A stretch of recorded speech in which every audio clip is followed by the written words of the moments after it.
Welcome to the London Horror Movie Club. I'm horror writer Lauren Jane Barnett. And I'm Chris Sapikowski, Lauren's older brother, and I've been watching horror movies since I was 8. Join us as we talk about the wild, weird, and wonderful horror films set in England's eerie capital.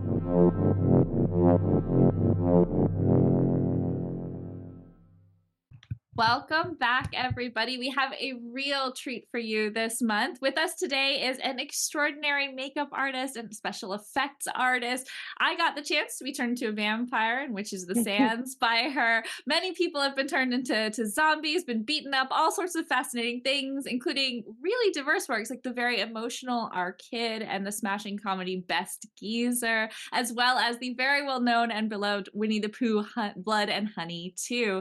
We have with us today the amazing and wonderful Tequila Carter. Welcome. Hey guys, I'm repping you guys today. Love it. It's so great to have you today. I'm going to start with probably a question you get all the time, but I know you started out doing like the zombie cons and like scare things. How did you move from that into doing films? Oh gosh, it's crazy. I've done scare festivals for years and years, and then a friend of mine was doing a role in a zombie film, and their makeup artist dropped out last minute. So she gave me a call and she said, "I know you can do zombies, and do you think you'd be okay doing doing makeup for a film?" And I said, "Well, the same principle. Yeah, I'm happy as long as these people pay some money for the products because it's not cheap." And she said, "Yeah, they're willing to do that." So I went on board, and it was me by myself with about 20 actors for my very first film. And yeah, it wasn't but it wasn't easy, but it was so much fun. And I realized then my passion for it. I mean, I smashed it. I mean, shouldn't really big myself up, but considering it was my very first time, I didn't have a meltdown and panic and run and cry. And it looked really good. So that was how it started. And then that was when my passion began. It was a film. It's not even on IMDb. It was that small, called Wrath. And it was like zombies versus Christians. It was like a bit of a religious tone in it. But it was really cool. It was a bit camp, because the angels were all like, they look like camp stormtroopers in it, but the zombies themselves, I mean, I was given complete creative freedom and it was cool. I even helped with costume and props, and I designed one for this little girl where she had to be burned and have a little dolly. So I took my kids to go and buy a doll from the shop like you do for it, and I was said to them, they were really young at the time, I was like, just kick it up and down the aisle, kick it everywhere. Took it to the till, it was bashed to bits. I mean, I'm paid for it. I was like, this is how we want it. And so this doll was literally looked completely wrecked, rotten, dirty, and spooky. But yeah, that's how it all began. You started your career in movies and also ended up on the list at the shop for wanting a doll that was completely beat up and bruised and battered. So there you go. Yeah. I had security guards following me around like, what's this woman doing? But it was fun. So you started doing zombie cons? Like what made you get started doing that? That's interesting to me. Like what made you want to do that? Well, I was had a passion for doing makeup, and I was always kind of like the Halloween scream queen. Everyone came to me to do their horror makeup and stuff like that. So that's how I started. And then it was just a advertisement for Scarefest up in Liverpool. Did that, and then I moved down south and I did Fort Amherst, which has got a really big scare festival, which they do yearly. So I did that for a few years on the run, doing their zombie and vampire and their like infection carrier scary area. So I did that for them, and then obviously done a few student films and got noticed by my work, and ended up doing quite a few good stuff, including the amazing Witches of the Sands, which I'm so proud of. It's so cool. It's unique, and when that comes out, it's going to blow minds. I know you've done quite a massive diversity of stuff just on witches. Do you have any favorite things that you did for them, for Tony? Um, oh gosh, probably one that we can't talk about. Oh, that was a good one. But but I love the vampires. I love when I turned you into a vampire, Lauren. You rock that look. Oh my god. Yeah, you're like a demonic vampire bride, and I love doing that look. And you smashed it out the park. I mean, we had Lawrence from BBC. He was taking pictures, and he got some amazing pictures. Plus, there was David Ince got some cracking shots of you. But yeah, that was probably one of my favorites. So do you prefer then doing like the fantasy still in the Halloweeny, that kind of Scream Yeah. Queens thing? Yeah, I mean, you've just kind of got zombies and vampires. You just can't go wrong. You can just keep on adding and adding, and it's just fun. It's just fun to just let your imagination go wild and create something, create a whole new character, and which comes out of the sickness of my brain. But it's really fun. I love like special effects. I love working together with the DOP to make effects work so that it will sell on film, obviously, as well. So I love all that side of it. It's just fun. Do you have a preference between doing makeup and the costume stuff for female actresses versus actors, or is it all the same? All the same, to be honest. Yeah, I mean, I get with female actors though, I get to be a little bit more, I think, a little bit more hands-on. And especially if like there's some female actors who you don't mind having a cleavage on shot and things like that. And to be honest, a vampire with the cleavage and with the look coming out of it, it looks a lot more better than just a male vampire. I know that probably sounds a bit strange, but it does look cooler. But to be honest, yeah, not apart from that, not real preference. Just like making the vamps look sexy as well. That's amazing. And so one of the things I know you also do though is you do fashion photo shoots. So you take like the scary and make it really beautiful. I remember one you did at Christmas that was really cool. Like Scary Christmas was amazing. Yeah. Do you like skewing that towards the like really pretty, or is it fun to go like whole hog into something that's while ugly visually really cool? Well, that was the owner of Integrity magazine, Aaliyah Woods, came to me and said that she loved my work. She's seen some of my work, and she loved how I did stuff, and said, "Would you come up with something for the cover of the December magazine?" And I said, "I'm not really a Christmassy person." And she said, "No, I like to split Christmas and Halloween together. Can you come up with something original?" So I was like, "Okay." And I was thinking about like a really cool kind of pagan Christmas, with like a pagan goddess, but then with the gingerbread men, and where she's actually biting it and real blood's coming out. So and it worked. It did look really good. And David Sampson did the photography for that. But it got the front cover and it got like a 4-page spread in Integrity magazine. It was just so much fun doing it. Oh, very cool. And having creative freedom as well over because I directed the shoot too. So yeah, it was really fun. And Emily Massey was the model for that, and she's really cool because a lot of models don't like getting messy. They don't like, it's like just take my picture, and they want to just get in and out. She was really cool, and she liked doing the experimentation. And I also did my Candyland that's on my Instagram. If anyone wants to check me out, it's Tequila_TRUFX, and you can see it's in one of my pinned posts. It's a Candyland post, and that's also with Emily Massey. Sorry, my brain's going. It's also with her, and it's a really cool shoot I directed. I'm gonna put a picture up from that sweets thing as well. I'll put the pictures up from your, if that, assuming I'll put like proper permissions. But yeah, it looks really cool. Mm-hmm. Yeah, I mean, do you pick apart movies when you see like I could do better than that, or do you? I mean, like, or do you like take it like that's really cool? Like try to you know kind of take some of that or something that you see and use it in your work. It's gotta be. I mean, if it's gotta be a really good horror or a really good movie with special effects for me to get lost in the story. Otherwise, I'm picking out. I can see continuity problems. I can see things where the DOP hasn't worked well with the SFX team and they've not made the shot properly. I can see things that look like really fake blood. I'm like, that's ridiculous. And my partner's a paramedic as well, so he also like tells me about wounds, how wounds should be, and we can tell obviously we're watching something if it's fake. But then when you get some like a masterpiece like American Werewolf in London and Rick Baker, and that was all the way back in the 80s, and you watch how they made that work, it just takes my breath away. So there's the one side of it where and then there's another side where I wish I could be that good.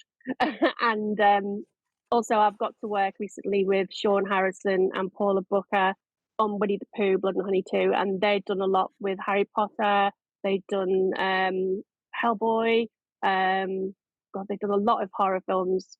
So it was really cool to work with them too, because they're like top notch in their game. Oh, so what is it like? Winnie the Pooh, Blood and Honey, just stealing my childhood.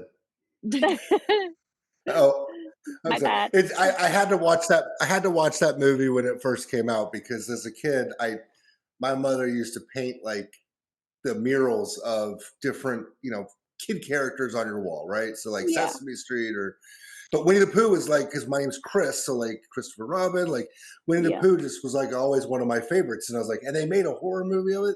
And I thought it was going to like really just like tarnish everything that I knew as a kid. It was great. I loved it, but it was good. I mean, I'm looking forward to seeing part 2. Trust me, is so much better than part 1. Part 1, it came from obviously it was the brainchild of Reese Frake Waterfield and Scott Chambers. They put it together, and they put it together on a shoestring budget, and they made special effects literally out of like food coloring and syrup. It was that cheap. They made it really cheap. Well, obviously it made a fortune in cinemas, so they got a bigger budget to do Winnie the Pooh 2, Blood and Honey, and the SFX, and the whole, like, obviously the face for Pooh is now the prosthetics move when he talks. It's not just like a one mask like it was in the first one.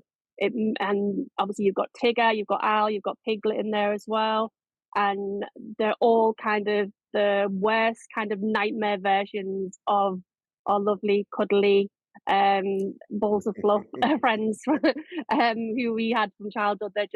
They are terrifying, and the special effects on there are amazing. I got obviously to help doing some of the SFX, but my main role on that was Simon Callow. He was played a role called Cavendish, and he like kind of brings the whole story together, involving how Winnie the Pooh is where he is now. And like obviously he was the A-lister who had to be looked after on set. And I was his personal makeup artist and his designer to do his makeup and hair. He's normally renowned for his white, like curly, flary hair, and I sprayed it all brown, much to the the prosthetics crew's dismay, because they'd already made a facial mold of him with grey curly hair, so they had to spray that. But it looked so much better, and it just looked like a completely new character to what he normally does. And I gave him a few scars as well, but he looked cool. So what's a day on set like? Let's say for Winnie the Pooh, Blood and Honey. What walk us through what a day in your life is like? Oh gosh, there is no normal day of the life. I mean, I think when I did with you guys, I'd done 3 films on the run that day. I'd done I'd started off doing Python. I went to do Blood and Honey 2, and then I came straight to you guys, and I was doing Witches. So there is no normal day, but I'd say for an average day, I mean, go to set, get everything set up, try and hopefully get everything to hand, because I call myself the Swedish chef from the Muppets, because everything is everywhere, but it's like organized chaos. I'm like, where's the fake blood? Where's the fake skin?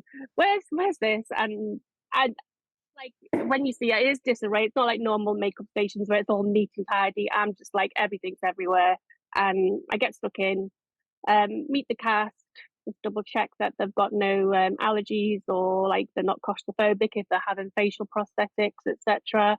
have a good chat with them while I'm doing the makeup. That's another thing which I think I differ from some makeup artists, because some are kind of very quiet, just do their job. But I like to talk to the actor while I'm doing it, puts them at ease of what I'm doing and explaining everything, what I'm doing it while I'm doing it. And it just builds a good rapport as well. And they feel that they can come to you then if there's a problem, and they're not having to worry about bypassing you and going to the director and making it the director's problem. So I think it's good to do that, to build a nice rapport up with your actor who you're working with, and also obviously the director. Always be on the good side of the director. I obviously made that my mission. Yes, oh, big way. You're on a very good side with the director. Very good side. Match made in heaven. What is the longest that someone has been, that you've been working with somebody in a chair? Like, so you hear stories of like the Grinch with Jim Carrey, and it was like 8 hours to put all that on. Like, I could imagine that that's even more stressful. It's got to be hard to sit there for a long time, but for you to be able to work on it, and then you have to make sure every little piece is perfect. What's the longest that you've worked on somebody one I'd costume? say it was probably a makeup test shoot I did with the actor Sean Cronin, who was playing Madison in the film Bogieville that's coming up. It's getting released 2024 summer. And because he's openly, he's ADHD and on the spectrum, he wouldn't sit still. And I said I was going to gaffer tape into the chair because he just couldn't sit still. And he needed, it was heavy makeup job. He needs to have contact lenses in. He needed to have fake nails done. He needed to have teeth cast and molded. And he would not sit still. So it did take a long time to get the makeup test done. But once he realized that he was in good hands, we cut down bit by bit. I think at the very end, it was probably getting him in costume and makeup. It took about an hour. Everybody else took about 45 minutes, half an hour, but that was good. But the first time, it did take quite a while. And like I said, some people as well. Some people get claustrophobic and they don't like having like the fake nails. For one, they feel like they've got no control if they've got big long false nails on, especially guys. They're not used to it. I mean, some women are, but so it can be awkward, and it takes a while to get it on, and for them to and not play with them and pick them off, because that's another thing. Your actors obviously get bored between takes, because while they're doing another setup and they're getting the lighting ready, your actors get bored, so they start playing with their makeup, playing with their fingernails, and then I've got a call to go and fix 5 pop fingernails and fix someone's teeth because they've just had a hot drink and the glue's melted, or just crazy things like that. But it's all part of the game. Things you would never think of, like the false teeth would fall out because of a hot drink. Like, I would have never thought about that, but that's a call you've gotten. Yeah, hot drink and strong alcohol will make the glue melt. But luckily, we didn't have anyone drinking strong alcohol on set. Or at least they told you it was a hot drink. Yeah, probably. I probably had whiskey in or something. But it's like 4 a.m, and it was April. It was probably around about this time last year, but it got to like -3, -4 in about 4 a.m. So it was so cold. So everybody was wanting to have hot coffees and hot chocolate.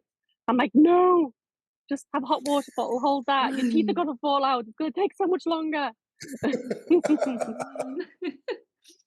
I know you just mentioned you've been doing Bogieville. You have quite a lot of stuff coming out. I mean, your IMDb is like insanely huge. Yeah. What else have you been working on that was like quite a lot of fun or totally unusual, a bit different?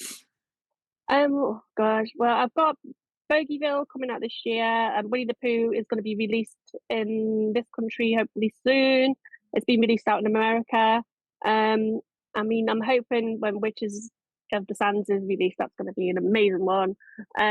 Not sure if we've got a date for that yet, but that's going to be cool. I know Tony's got another one in the hopper ready to go, which I'm going to be working on with him. I've also Darner? Yeah, Donna. Yeah, actually, I'm excited to see that one. I think I'm allowed to say this because I wrote it. So some of the special effects you'll be doing are like Shameless plug. yeah, are like patches on skin, which is like a very different. Have you done stuff like that before? I get the chance to ask you this now. Have you done like it's fake, it's sewed into skin and like that kind of stuff a lot? Yeah, I mean, I can make the design up to do that, but I have done. I mean, once I started in film industry doing special effects, I was hired by the NHS to do like the advanced life and support trauma exams for the students. So I had a bunch of doctors, and I was given like a brief to give them like stab wounds, burn marks, old scarring, car crash, you name it. I was given like lots of briefs to do, and I did it all on the doctors for the NHS, so that the pupils could, well, the nurses and doctors who were training could do the advanced trauma and life support exam with my wounds. That's cool. So, yeah. Well, I to get a comment from like a surgeon saying that stab wound is so realistic, I want to sew him up now. That's a pretty cool compliment. So I was happy with that. Cool. That's awesome. Yeah. Like, who would have thought, like, going from like making zombies to like doctors being like, this looks like we Real. felt like we were like right there doing this. That's awesome. But it's a cool experience, and like I say, it's a different side of my work, what I can do, which it's always fun. It's always different. I mean, tonight I'm traveling down to Sussex. We're starting a feature film called Requiem for Desire, written by an actress called Sophie Carl. She's also starring in it and producing it. But that's based, it's like a period ghost drama, Victorian era, flashbacks to, it's like a time kind of slip, flashbacks to modern day, and it's about sins of the past comes back to the future, etc. But we see like lots of old Victorian ghosts in it, and so that's going to be pretty cool. Wow. How do you start making up the idea of how to create something like that or the effects for something like that? I mean, I get the brief off the director what they want, and they give me an idea, and then well, you see me, Lauren. I kind of just go with the flow. I'm like a crazy painter. I'm like dum dum dum dum, and I think as long as it sticks within the brief, and I just like to put my own signature on things a little bit, so people can still look at the makeup and go, Tequila's done that. So it looks cool. But for like, think when I have to design hairstyles and stuff like that, I go back and I look at old photographs, not like modern ones. So I look at old photographs and how they were then for period dramas, and I kind of copy the really old styles rather than people taking on a new version of it. Because I know there is a lot of period dramas made where they're putting on a new twist on it, but I still love the idea of the old style period dramas and stuff where everything is kind of realistic to that era, like the hairstyles and the clothes. Things like Outlander. I love Outlander. I would love to work on that show. That looks amazing. The costumes and the clothes on that are fantastic, and the makeup.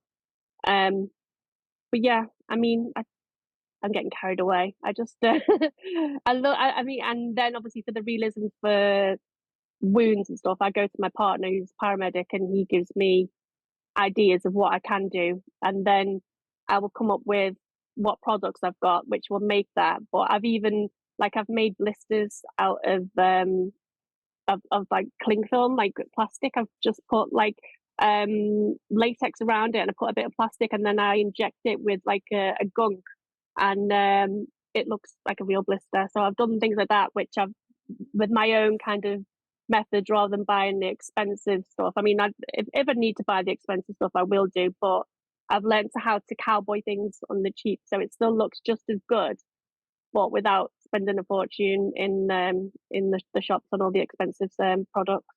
You could get so many kids out of school. Like, if they could just stop by your house in the morning and like, I just need a blister that's going to pop right before the test. And then I just like, oh, I gotta go. Like you could make a fortune just doing that. That would be great. I got my son sent home from his Halloween disco when he was 9. I sent him in full zombie. This is Cole. Lauren actually has met Cole, but I sent him in full zombie costume. I'll send you the picture if you wanted to show it on the thing. And it was so realistic. He got sent home because he was scaring the kids. So he wasn't happy with me, and I was like, "You wanted to look like a zombie pirate, dude. I did it." But I had like real realistic cuts and like lots of latex and stuff on him, and like it was cool. But I also got a comment from, I was working on Angel of the North last year, and that's it's a biography about the bare knuckle boxer James Gypsy Boy McCrory, and we had John Duddy playing. He's a really good boxer called the Derry Destroyer, but he's now retired and lives in New York, where he actually trains different actors and stuff. He's stunt coordinator now. But he was playing the Gypsy Boy McCrory. Anyway, I'd done all his makeup and everything. I'd done some fake, I think it was a fake stitch above his eye. And the actual real person, James McCrory, came up to me. He's like, I wish I knew you a few years ago. Because he's well known, he's sober now. He's like, but when I was on all the drugs, he goes, I could have used you for a few bank jobs.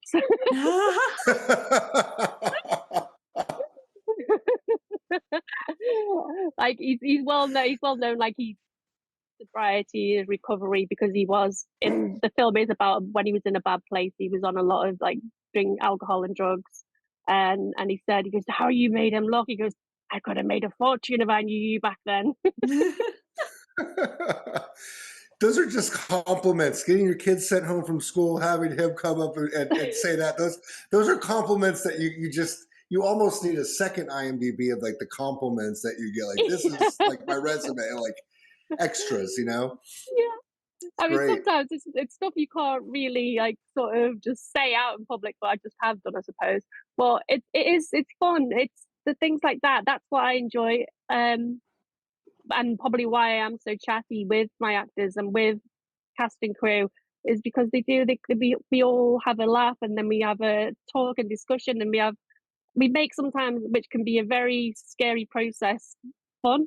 And like I said, I have lots of little anecdotes from different actors and stuff, which is cool, which I can go back and like tell my kids and my grandkids later on down the line, things like that what I got up to when I was like in the game, so to speak. I mean, my kids now, Lauren's met a few of them, but they're not impressed by all like famous people, because they're like, oh, mum knows him, or mum knows that person, or mum's got a friend who knows that person.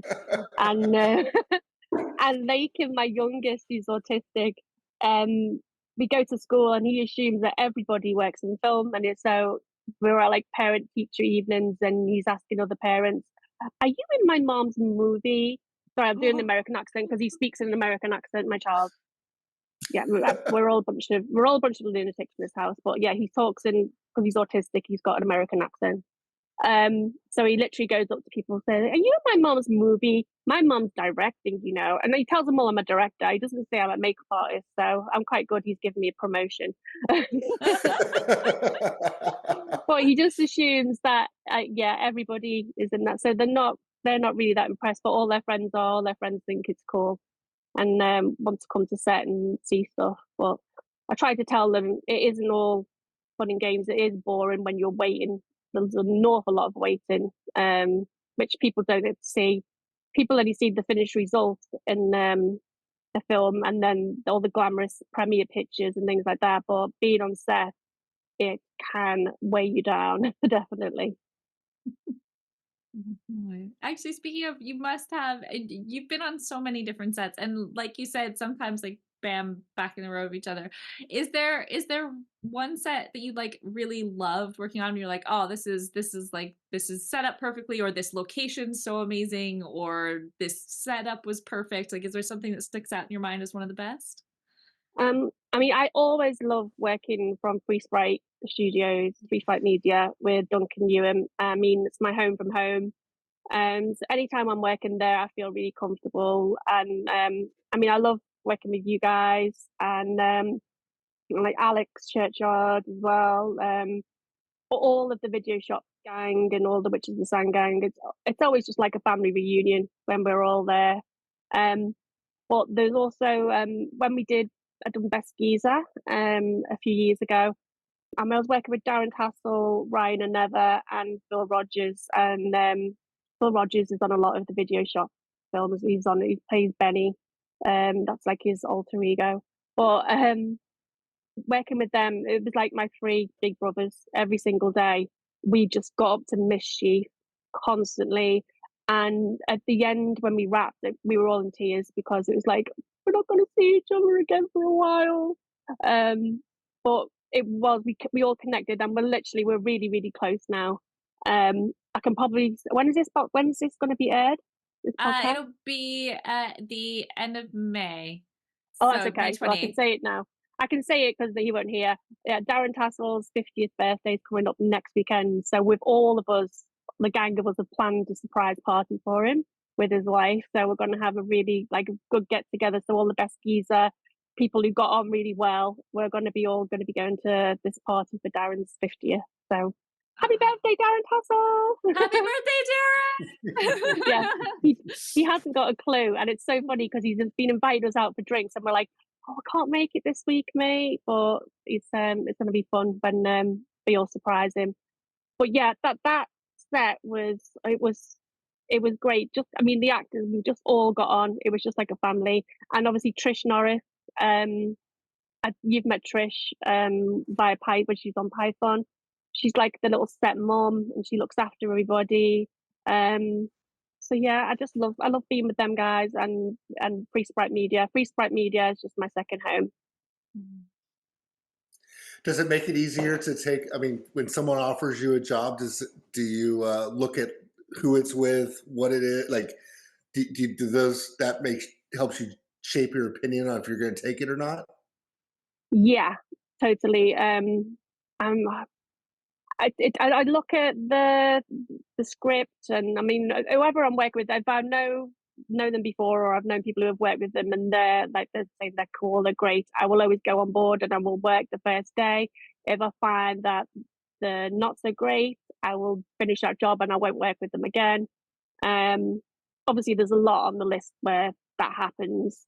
I won't mention names, but it's great to get a script and just sort of feel the vibe and then feel it come to life as well, and then know that what the essence you're going to be bringing to that script, and the director's idea of what he wants. So that's cool. It's cool kind of bringing the whole story together. So yeah, I do look, and I can be, like I say, I will be reluctant if I think the script isn't great or if it's not for me. I mean, I never used to be picky. I adjusted everything, but now I can afford to be a bit picky.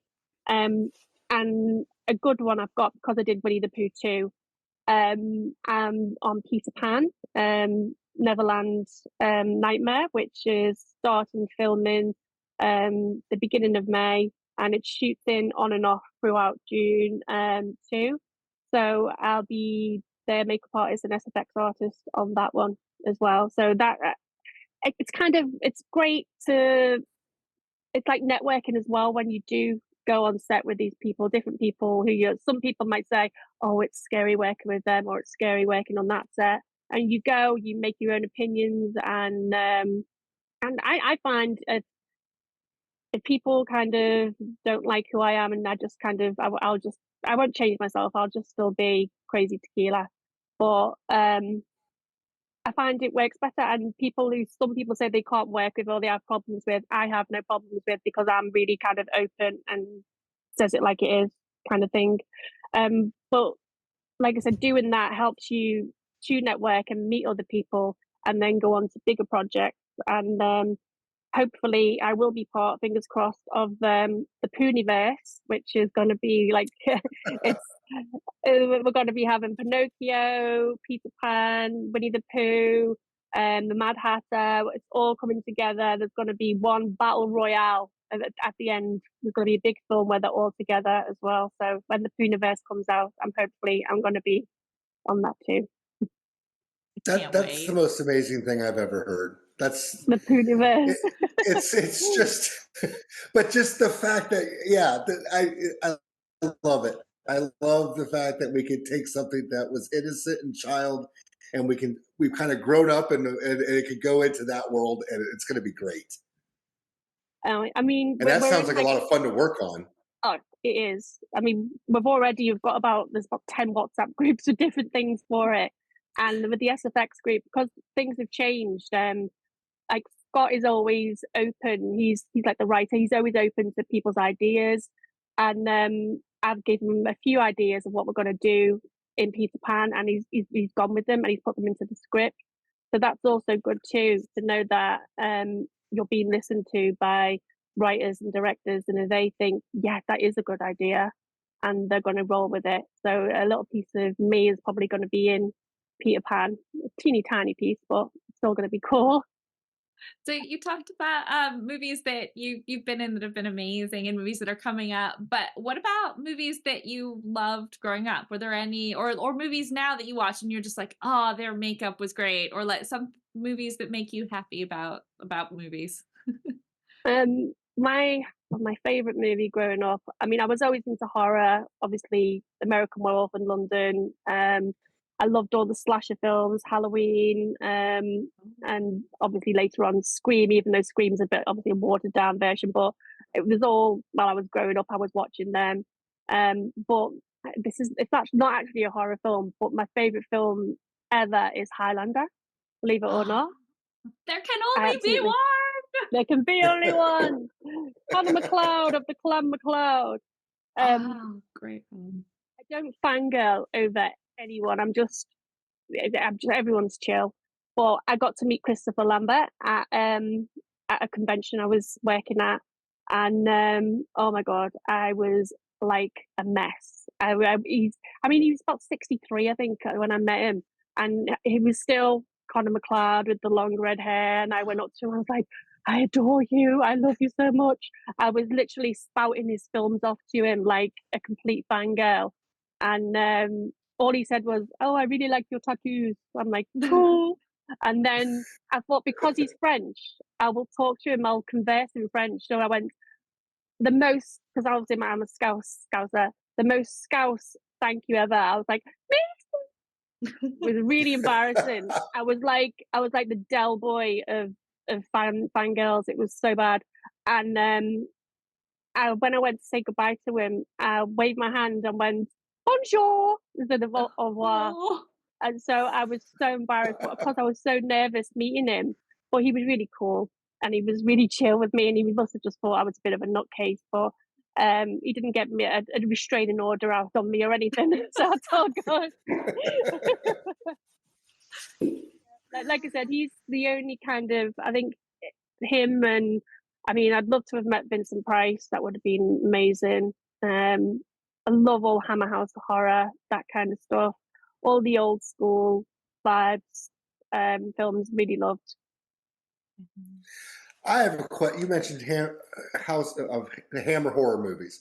Yeah. I have seen scenes of them. I've not really ventured into that genre yet, and I'm looking to do it. What do you recommend I watch first?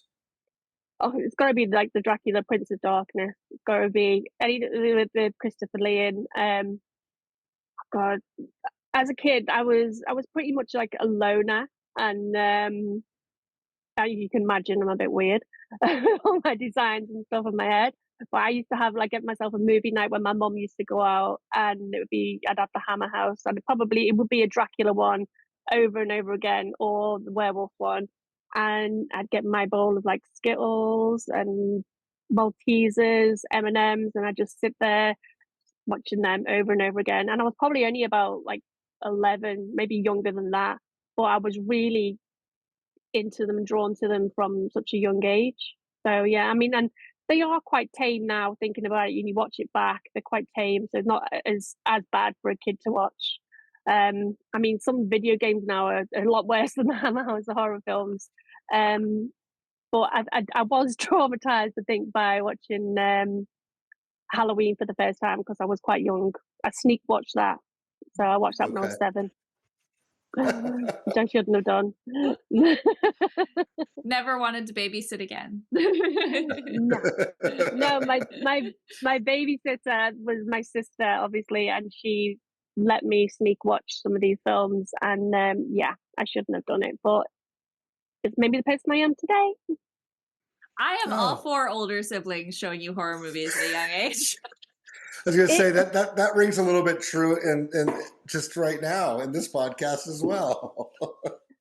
Well, it is. I think it's like a rite of passage. It's like your older siblings have to do that, and my sons. I mean, my eldest is 29. He's done the same with like my twins who were they're 17. They were a lot younger when they watched things, and also my little one, who's 9. Because he's autistic, he used to get frightened if he saw anything with like blood in real life.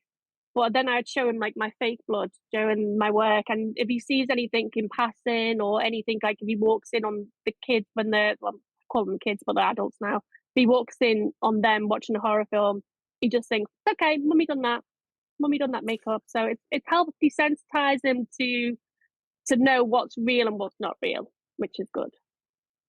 But like I said, it is a rite of passage. Your older siblings have always got to teach you some ways to watch like scary films, 100%, and sneaking into cinemas.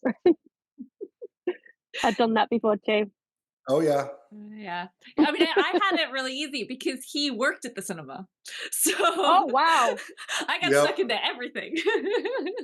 That I is still really to this cool. day, I said working at the movie theater was the best job ever because I basically saw every released movie from 1994 to 99. So like a 5-year period. I saw all the horrible ones and I've seen all the classics. Well, that was a good kind of the whole 90s was a great decade for the films. So yeah, you must have seen a cool lot. I mean, and no, it wasn't a horror, but Batman. I remember sneaking because that was the first one to come out where it was a 13, I think it was. Over here, it was, or 12. It was a 12, I think it was. Yeah, it was only ever a PG rating, then it was a 15, then it was an 18. But that was the first to come out as a 12 rating. So yeah, I sneaked some my friends and our younger brother in for that one. We had to try and pretend we were older. It was only Batman, but that had some creepy moments though, that Batman. Yeah. That one with the Joker with Jack Nicholson, that was a classic. Yeah, we've rewatched that. I have 2 younger. I mean, I have 2 children, not younger anymore, but like one's almost 15 and one's almost 18. So like, but when they were younger, like we got tired of the kids' cartoons and stuff. So I see your Out of Time license plate and the Top Gun picture behind you. So like we were very into the 80s movies that we like. So my kids grew up loving Goonies. They love Back to the Future. Goonies, is like a never family say die. favorite.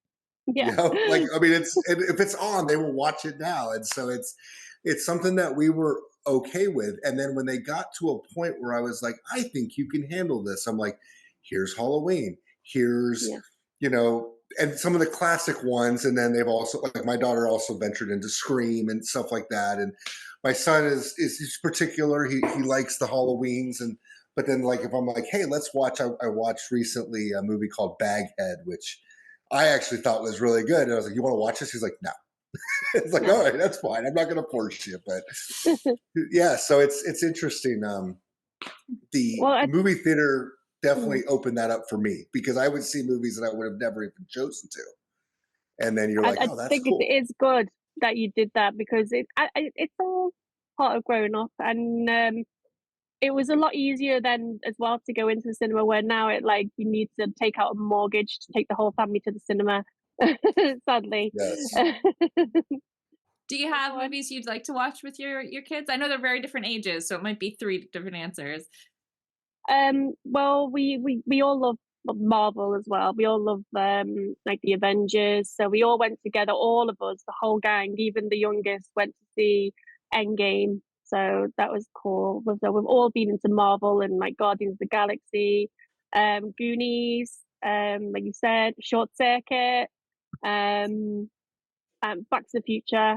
Top Gun is actually my partner's. He loves Top Gun, and I got him that as like Tom Cruise's fan, and Kelly McGillis, I think that was. He's into Top Gun, but my boys, we love cartoons as well. We love like American Dad, Family Guy, Adventure Time. Do you know like some of the weird cartoons? Adventure Time's a good shout. That's a strange, fun one. The lemon grab people will scare the life out of me for the rest of my life. They are too freaky, those two. But yeah, my kids, we all love that. And BMO, I've got a BMO satchel and a Jake satchel as well. So I'm a big fan of Adventure Time too. Also, we've got a Jake mug that's or a water bottle that's Tony's. It's such a great show. I've got fake tattoos of because I call myself Lumpy Space Princess. No, So I want to get a real one. We got the little Funko Pop of her. I've got a satchel, a bag with star, and I've also got like the purple T-shirt with the star and the funny face, and I think, oh my glob, whatever she says. But yeah, I've got fake tattoos of Jake and Finn and BMO and Lumpy Space Princess, which I was gonna try and see how they look with my tattoos, and think about getting real ones because I do actually love Adventure Time that much. Nice, I love it. We've gone full circle, haven't we? We've gone from scary films to cartoons. That's great. You need it all, you know? What stuff are you looking forward to watching? Because we talked about loads of stuff that we can watch. What about stuff you're like, I can't wait to see it? Anything, cartoon, whatever. Oh God, do you know what? It's crazy because I can't wait to watch like Witches of the Sands. I really can't wait to watch that whole when it's edited together, and it's going to be a wild ride. I know that for sure. I can't wait to see the full edit of Bogieville when that's done. But I mean, everything else, I don't really get excited for films like that unless it's ones I've done. I don't really get excited for new stuff that comes out. I prefer watching old stuff. I think it's because I never get time to get really into things now, unless someone says, watch that, you really need to watch it. I will watch it, but otherwise I just keep watching old films on repeat. And old things like Buffy and Angel and stuff like that. I'm watching Angel right now. Oh, love it. I love watching all that kind of stuff on repeat. And True Blood. I got to meet Stephen Moyer last year, which was amazing. What happened? What was that like? Oh, it was just cool. He just directed a film written, I can't remember the name, the lady who wrote it, but he directed a film called A Bit of Light, and it was starring Wade Winston and his real wife, Stephen Moyer's real wife, Anna Paquin, obviously, who plays Lucky in True Blood. So I asked him as well, I said, what was it like directing your wife? And he was like, well, she gets a bit bossy, get a bit of pushback, but she was good. She was a professional, but I definitely think she was a boss on set. She had a lot of scenes, but it was just really cool to meet me. Just really down to earth, chill, and obviously he recognised my accent. And apparently he'd been filming up in Liverpool the week before, and he'd spent a lot of time there. So he was saying about how great everyone from Liverpool are, and I found out that he lives close to from Chelmsford, which is around the corner from where I live now in Southend. So that's where he was from, and he started off there, and then obviously went on to do a lot of great films, and True Blood is classic. It's a vampire film that is series that's more true to life than you get with like your Twilight or things like that. You see all the nasty bits. And like Lost Boys as well. Lost Boys, that's another one. Amazing. Love my vampire stuff. It says is vampires one of your more favorite genres of the? Yes, love it. Love vampires. Absolutely adore it. I love the whole idea of it. I mean, even though it's terrifying, like the story of Dracula, it's still romantic as well. So it's scary and romantic at the same time, and I just love the whole essence of vampirism and how it's portrayed. I mean, I like seeing different variations. Like you get like John Carpenter's vampires. There's one way, um, and then Interview the Vampire completely different.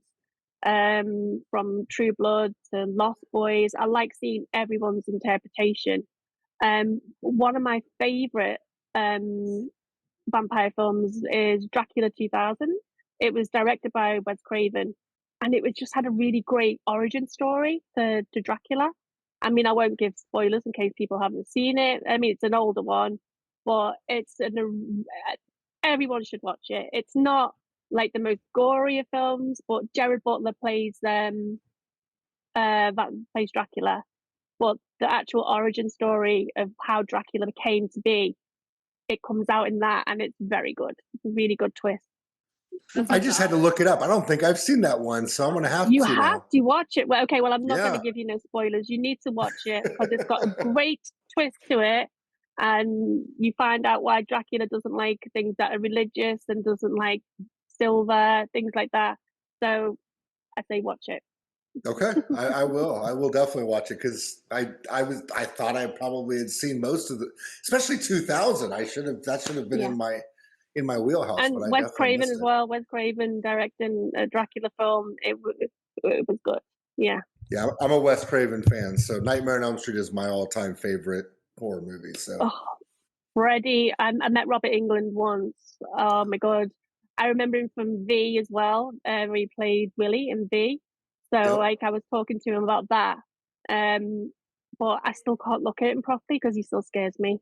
It's still one of those ones which haunts me, even though he looks so in real life, he just looks really kind of soft and chill and innocent. But when he has that little look in his eye, Freddy Krueger straight away.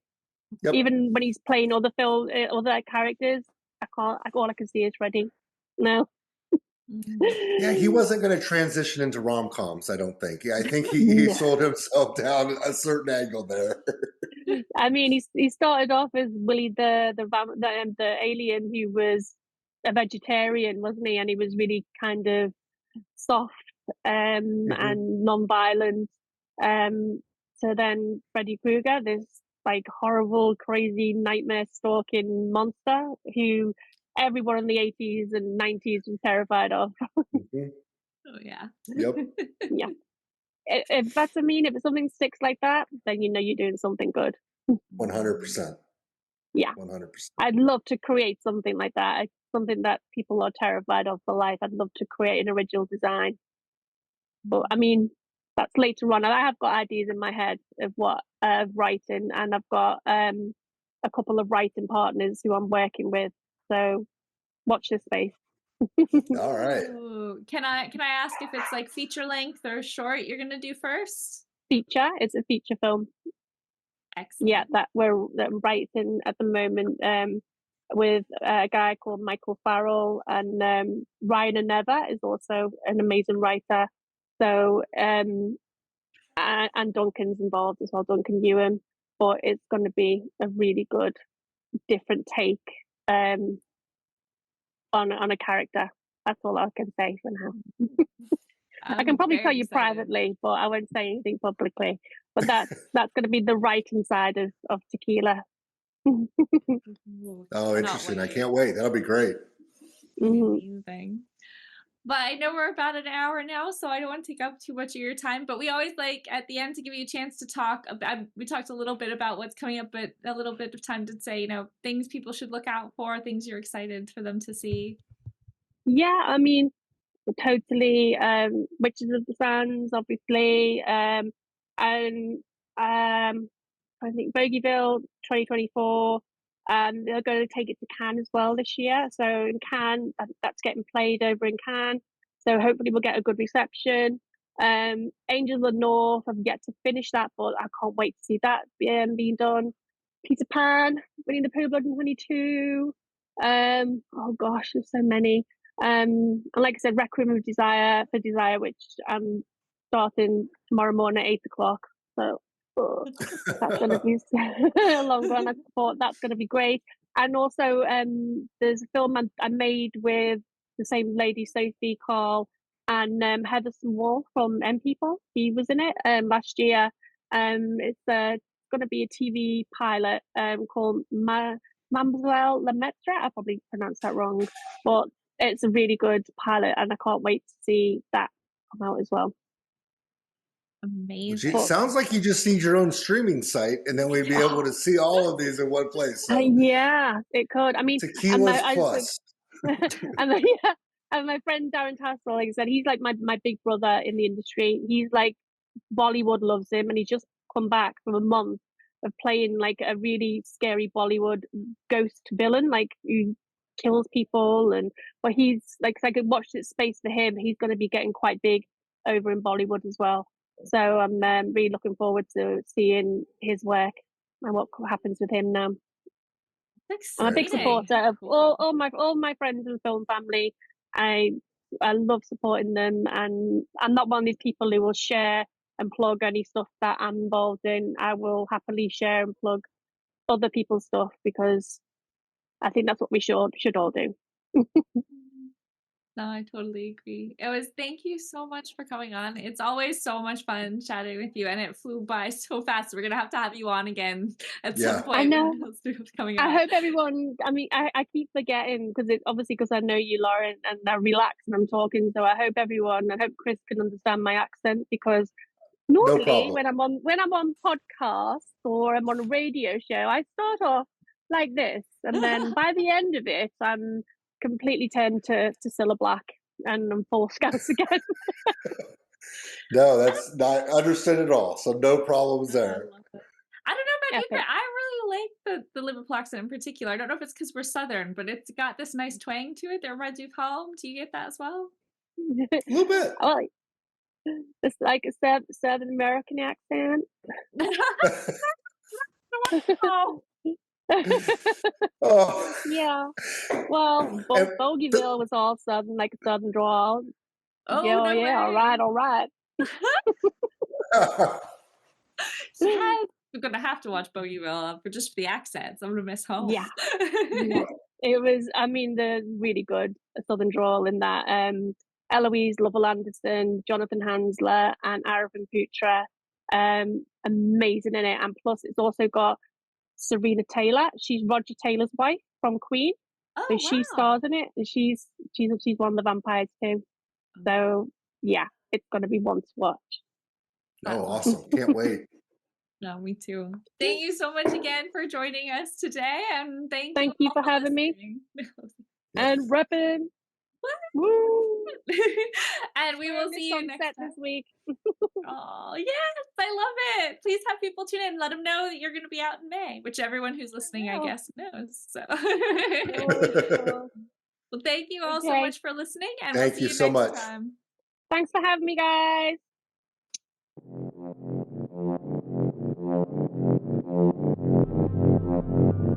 If you want to share your thoughts about this episode, please head to our Facebook or YouTube pages. We're grateful to Cucurbit, who made our music.